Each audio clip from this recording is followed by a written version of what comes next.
Ortiz, vale. Buenas noches, jóvenes. Escuchar y ver la pantalla compartida. Sí, doctor. Muy bien. La anterior clase, ¿dónde habíamos quedado? Hicimos tracto digestivo, pero ¿hasta dónde llegamos?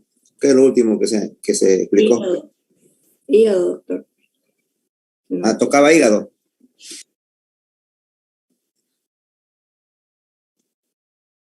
Sí, doctor, tocaba hígado. Ah, ya. Entonces, no, eso no vamos a entrar a esto que es más difícil, sistema endocrino.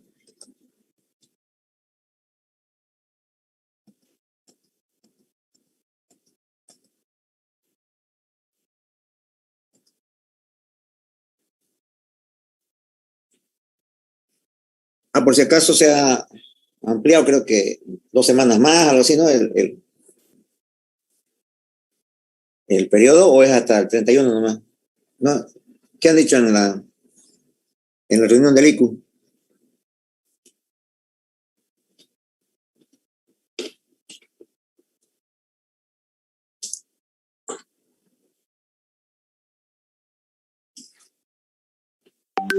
Creo que es hasta el 31 nomás el anual, ¿no? No sabemos. Tuvieron una reunión los docentes y los auxiliares, pero no nos informaron cuándo sería el Solamente informaron de cómo va a ser las evaluaciones y el avance académico. ¿Y cómo van a ser las evaluaciones? ¿Qué dicen, pues? Dice que para el final, el tercer parcial y el final va a ser escrito. No, y no va a haber clases presenciales para nada. Si va a ser escrito como es lo mismo que las clases presenciales, pues. Son burros, ¿no? Sí. Claro, pues. No vas a ir a clase y vas a dar examen. Es lo mismo, pues, si te vas a contagiar, te puedes contagiar en el examen o te puedes contagiar en clase. Eso para que ustedes vayan aprendiendo que son unos burros esto y ustedes no sean así. ¿Ya? Entonces, vamos a ir avanzando lo que podamos. Vamos a dar un examen más, nada más entonces, y un final, ¿no?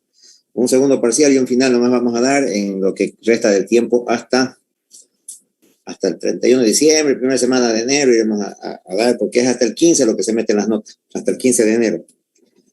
Pero no es mucho lo que nos falta, son 2 temas más, creo, los que hacen falta para ustedes, y los terminamos entonces. Sistema endocrino. Vamos a...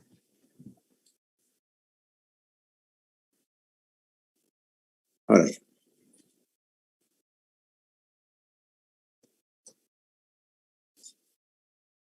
Este sistema endocrino es el que regula muchas de las funciones de la vida de un individuo, ¿ya? A través de una serie de sustancias que se llaman hormonas y que viajan a través de la sangre para hacer efecto en lugares distantes. Les voy a hacer un esquema con el cual van a poder ir aprendiendo ustedes en realidad lo que es el sistema endocrino. En este esquema vamos a ver que empieza todo aquí en una parte del cerebro que se llama hipotálamo. Hipotálamo.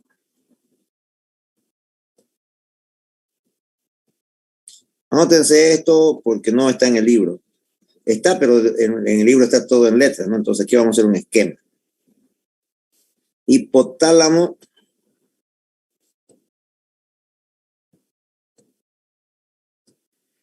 es el órgano rector, el que manda las funciones endócrinas.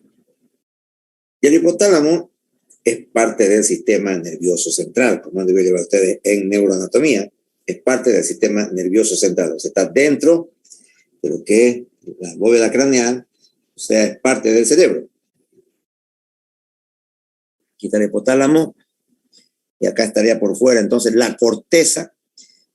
Pero este hipotálamo tiene una conexión con una glándula.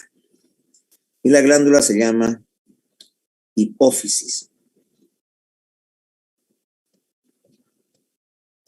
Hipófisis.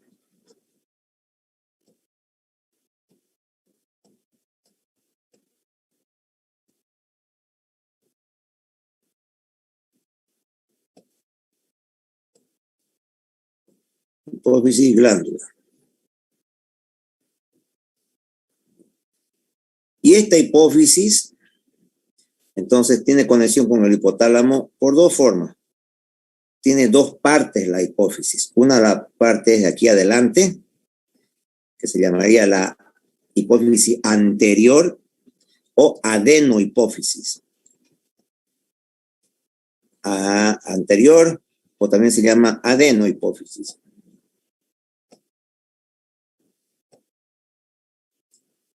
Y una parte posterior, hipófisis posterior o neurohipófisis. Neurohipófisis. Esta neurohipófisis, si lo esquematizamos así un dibujito, estaría conectada con el hipotálamo, o sea, sería una prolongación del hipotálamo. En cambio, la adenohipófisis no es una prolongación, no se une al hipotálamo, sino que se conecta a través de un sistema de vasos sanguíneos que se llama porta, es decir, un vaso sanguíneo que entra al hipotálamo y de ahí, en vez de irse a otras partes del cuerpo, directo de ahí sale y se va a la adenohipófisis. Entonces, esa circulación porta hipotálamo adenohipófisis es la que permite que el hipotálamo ponga ahí sus hormonas y esas hormonas directamente se van a la adenohipófisis a que esta adenohipófisis le haga caso produciendo hormonas. Entonces, la adenohipófisis es glándula y produce hormonas porque tiene células, tiene aquí 5 tipos de células, grupos de células, y esos grupos de células producen las hormonas correspondientes. Un grupo de células produce 2 hormonas y los otros producen de a una. Entonces, si aquí hay 5 grupos de células, son 6 hormonas que se producen. Y estas hormonas, de acá de la adenohipófisis, estamos en la adenohipófisis, mejor dicho, estas hormonas del hipotálamo vienen y estimulan a estas células. Y las células fabrican hormonas. Hormonas. Diferentes hormonas, que vamos a anotarlas luego. Hormonas. Y estas hormonas van a hacer efecto sobre otros órganos. ¿Ya? Y aquí vamos a poner sobre otras glándulas.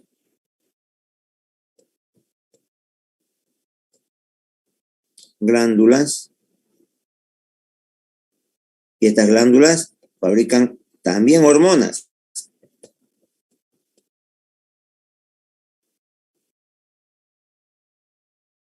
Y estas hormonas ya hacen efecto sobre los órganos o las células o en general los llamados receptores.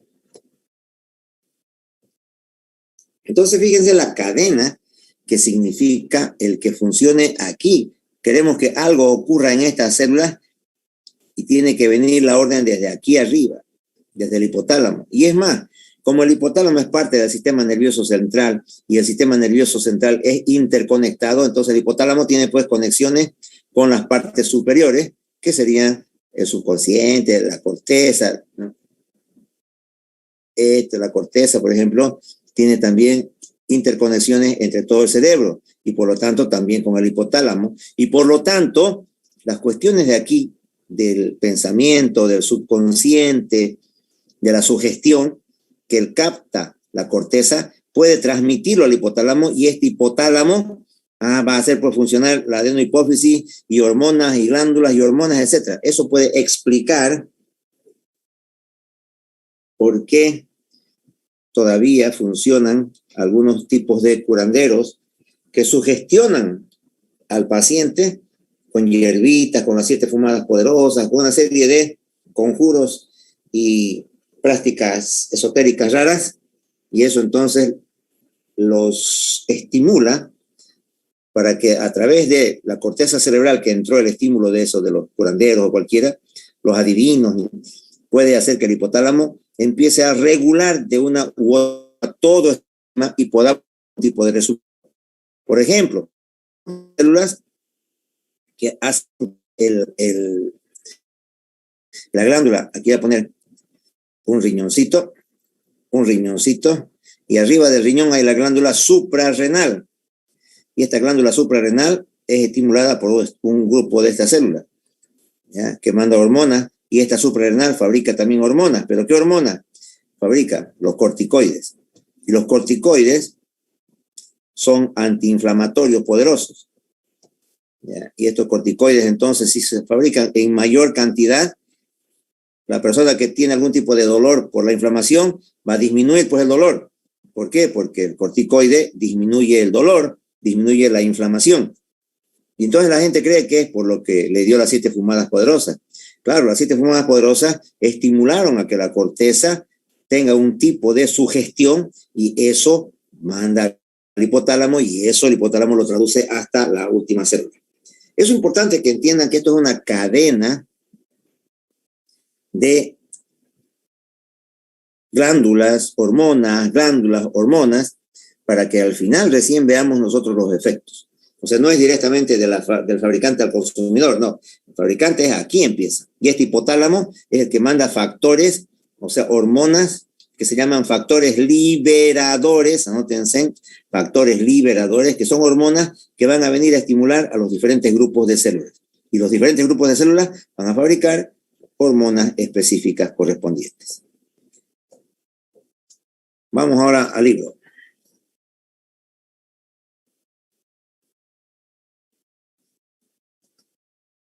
Pantalla compartida. Libro. ¿Alguna pregunta?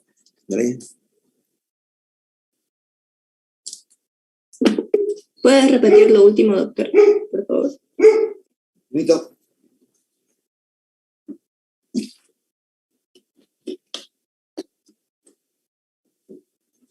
Vamos a ir otra vez a nuestra pizarra.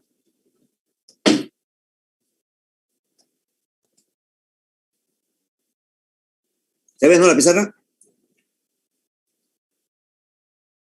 Sí, doctor. Ya. Entonces, si se ve la pizarra, decíamos, el sistema endocrino es una cadena de estímulos que empieza aquí en el hipotálamo, que es parte del sistema nervioso central, y el hipotálamo produce hormonas que se llaman hormonas liberadoras.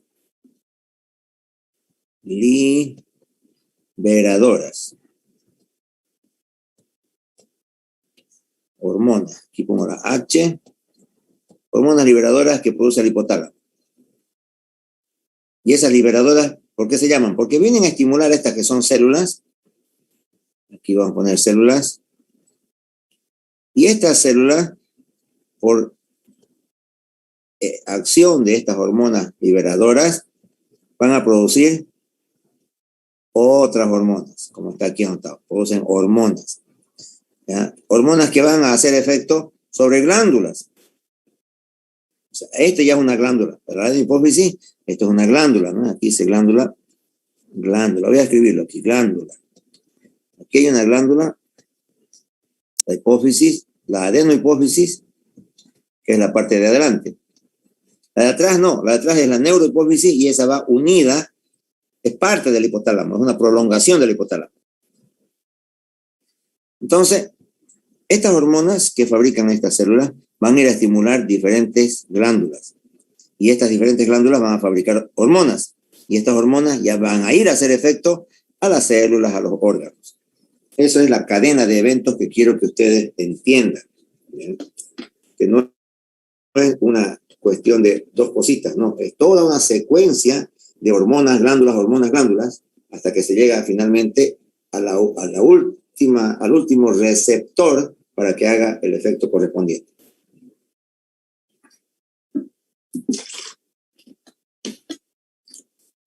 Bueno, vamos al libro.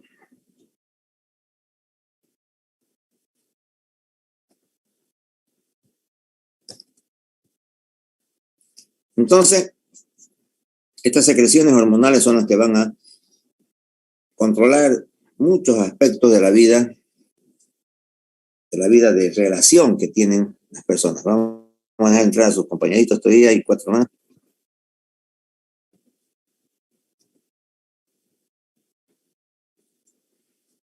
Vamos a ver qué dice aquí abajo. Aquí está hablando los tipos de secreciones que existen. Ya, vamos a meter todavía dos más. Está mostrando cómo la secreción autócrina es cuando dentro de la misma célula hay los mediadores químicos, o sea, las sustancias que van y hacen efecto sobre receptores en la misma célula. Esa es la secreción autócrina. La parácrina es cuando vienen a hacer efecto de una célula aquí a sus células vecinas. Y la endocrina es la que a través de la sangre va a otras células distantes. Y también, bueno, las células nerviosas que llevan algún tipo de sustancia química pueden hacer efecto sobre las células que tienen sus receptores, y la última célula a la cual se hace efecto se llama célula diana, o si fuera un órgano, se llama órgano diana, que es hacia donde va finalmente a hacer efecto la hormona. Vamos a entrar tres más.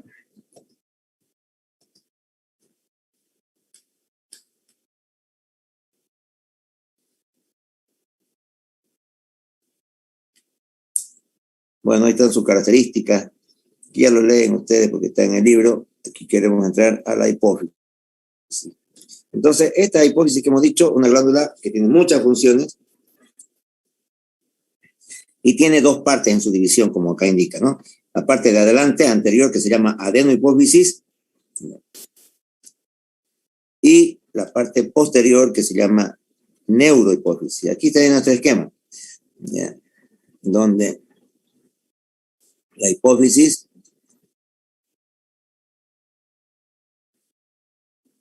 es la de aquí adelante, se llama la hipófisis anterior o adenohipófisis.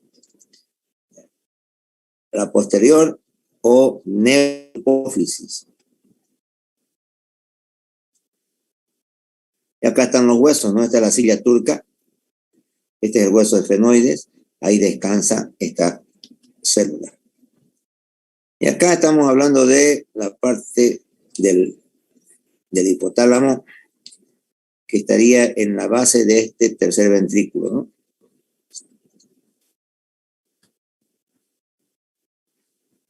Sigamos.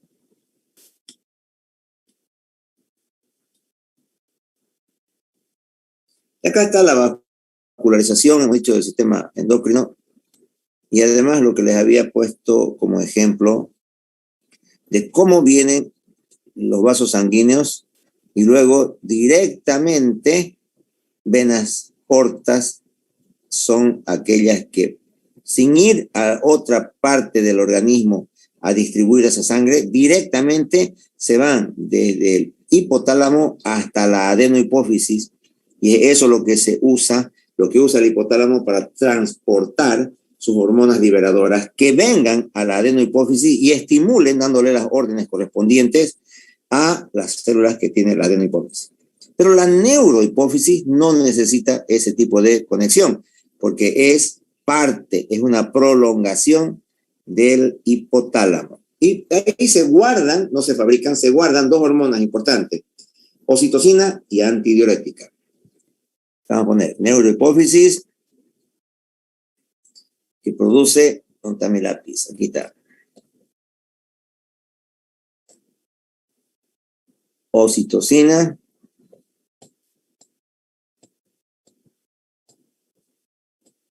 y la otra llamada hormona antidiurética, ADH.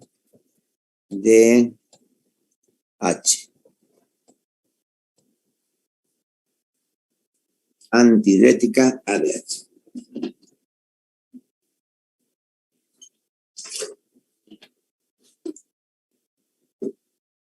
A ver, ¿qué sigue?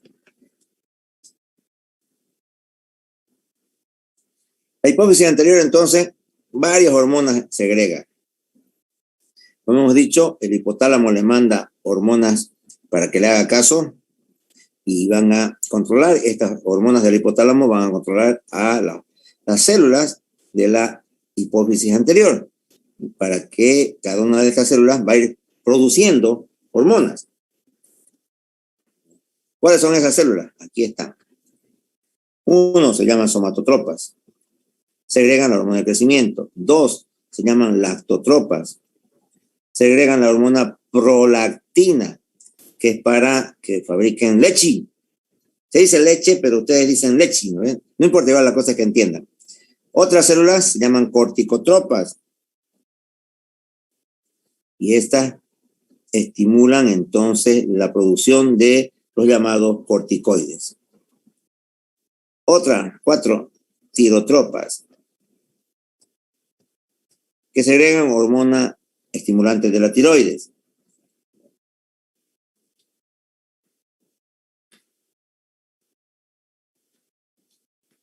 Somatotropas, lactotropas, corticotropas, tirotropas y gonadotropas es la que falta aquí. La número 5 es gonadotropas. Vamos a ver si está por aquí abajo.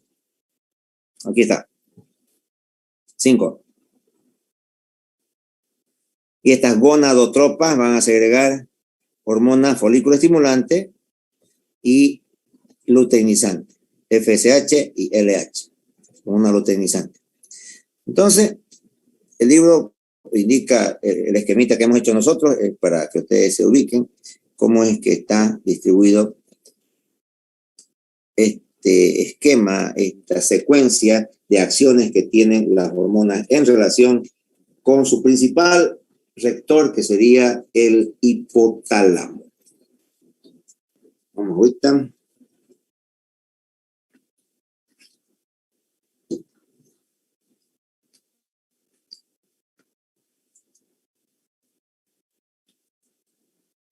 Entonces acá están un esquemita de cómo funcionarían las células de la adenohipófisis, ¿no? Donde están las hormonas del crecimiento, están aquí a los lados, GH es de crecimiento, las hormonas tiroideas están aquí, adelante, ACTH encima de las tiroideas. Eso es un esquema nada más de un mapa de cómo estarían ubicadas o dónde estarían ubicadas esas células.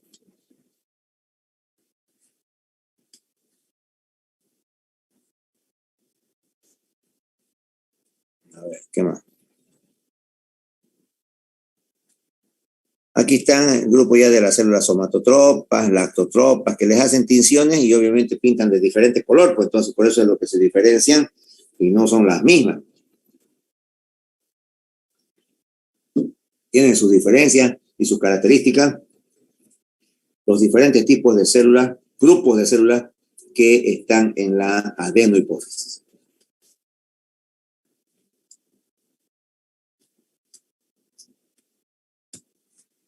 Tumores de la adenohipófisis. ¿Ya? Adenomas hipofisarios, benignos. Pero a pesar que se dicen benigno, cuando empieza a crecer, eso comprime mucho los nervios ópticos, ¿ya? Y pueden producir graves alteraciones, incluso hasta la ceguera. Entonces, si bien es un tumor benigno, benigno por la parte de su anatomía patológica o su histología, pero son malignos por su crecimiento y por lo que comprimen partes vecinas que son vitales, ¿no? Se comprime, por ejemplo, los nervios de la visión. Entonces, son graves estos tumores. Aparte de eso, cuando hay otros tumores en la adenohipófisis, por ejemplo, como una de las hormonas que fabrica es la hormona del crecimiento, entonces en las personas puede haber un gigantismo o si es un desbalance donde existe mayor producción de hormona de crecimiento en un niño o en un adolescente, entonces el resultado es un gigante. Pero si ya esa hormona de crecimiento aumenta por un tumor ahí en la adenohipófisis, aumenta en el adulto, ya el adulto ya no se vuelve gigante, ya no puede crecer su hueso. Pero algunas partes de su cuerpo crecen, las manos, los pómulos, la lengua. ¿Ya? Entonces a eso se llama acromegalia. A ese exceso de hormona de crecimiento, pero cuando la persona ya no puede crecer. O sea, cuando ya es un adulto, y eso se llama acromegalia, porque solamente crece en algunas partes, los dedos, su nariz, los pómulos, la lengua. Todas esas cosas le van a ir creciendo en este paciente que tenga un exceso de hormona de crecimiento y como es adulto se llama acromegalia.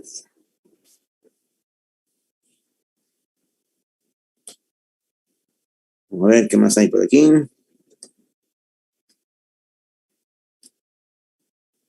Y la hipófisis posterior, hemos dicho, la neurohipófisis, es una continuación del hipotálamo.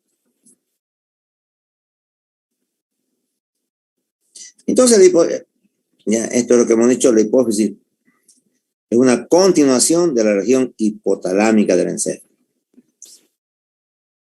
Todo lo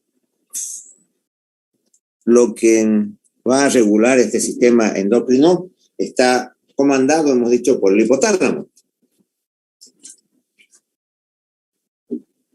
Y ese hipotálamo entonces fabrica hormonas para que vayan a estimular a esos 5 grupos de células, para que esos 5 grupos de células fabriquen hormonas.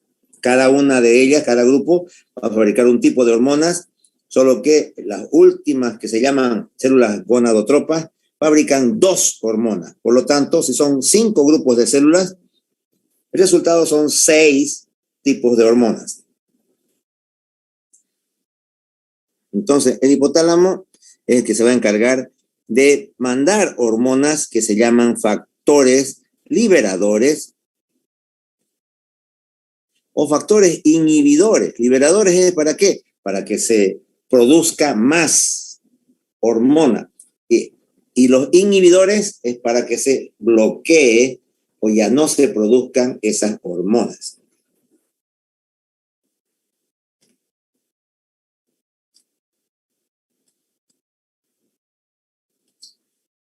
Entonces, las hormonas del hipotálamo son por lo menos, dice, 8 hormonas segregadas por el hipotálamo. 2 de ellas son estas, las llamadas oxitocina y la vasopresina, que también se llama antidiurética. Antidiurética es así, A, D, H. De la D.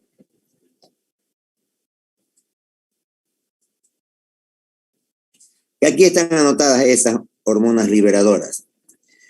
Hormona liberadora de tirotropina. Liberadora. ¿Ya? Hormona liberadora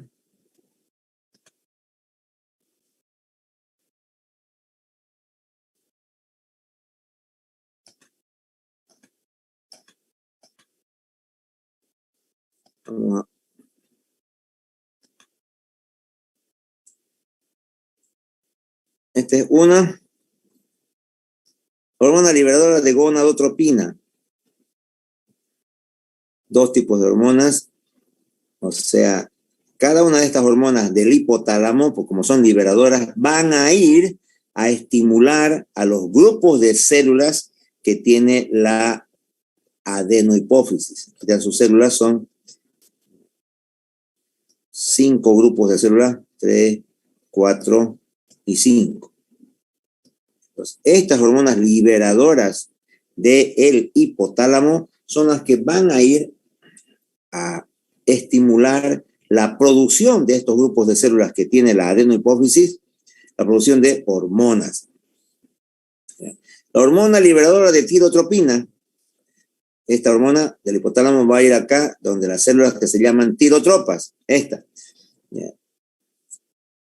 Y conocemos que es liberadora porque se escribe con esta letra R del inglés que viene de release, y ese release es liberado. ¿Ya? Entonces, por eso es que se conoce que estas son liberadoras y que son, por lo tanto, del hipotálamo.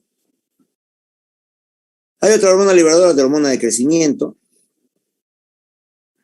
del hipotálamo. Hay otra hormona liberadora de corticotropina, 4.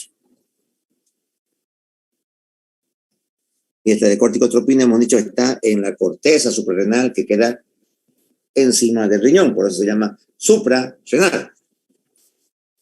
Otra, 5, esta es una hormona inhibidora del crecimiento para que no se haga muy grandote. Se llama también somatostatina.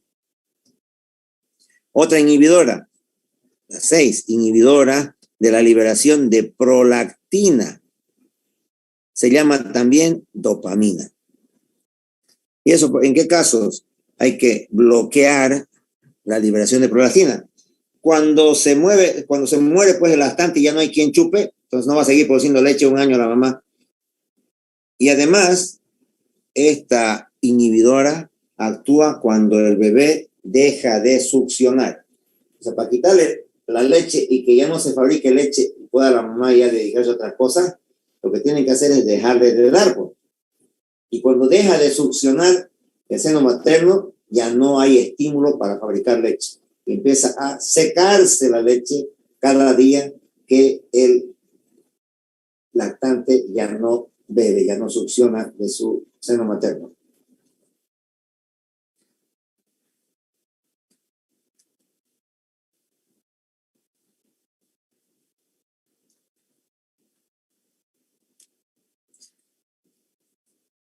Hay una glándula pineal que es en la epífisis, que está por la parte del cuerpo calloso, ahí, la parte neurológica del hipotálamo, y esa se dice que produce melatonina, que es un precursor del sueño, ¿ya? Es lo que permite que el individuo se acostumbre a hacer su vida en ciertas horas.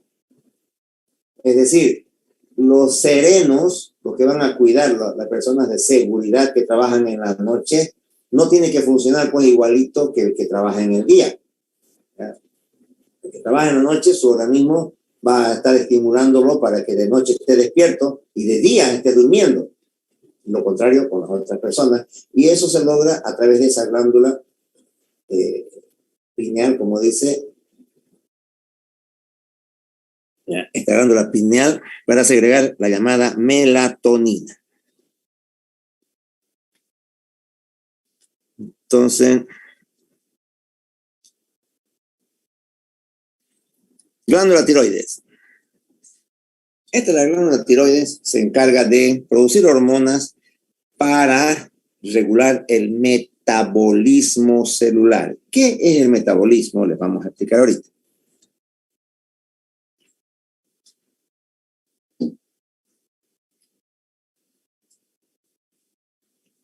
Hagamos de cuenta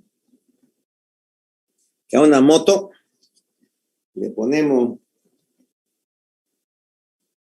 1 litro de gasolina. Y con ese litro de gasolina, la moto que sea normal va a andar 10 kilómetros.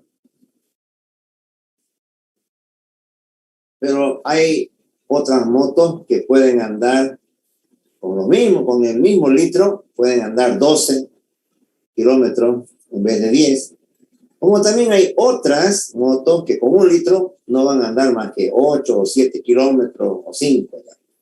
Entonces, eso es lo que más o menos nos daría a entender lo que es el metabolismo. Es la relación del rendimiento que hace una célula cuando está cumpliendo sus funciones metabólicas.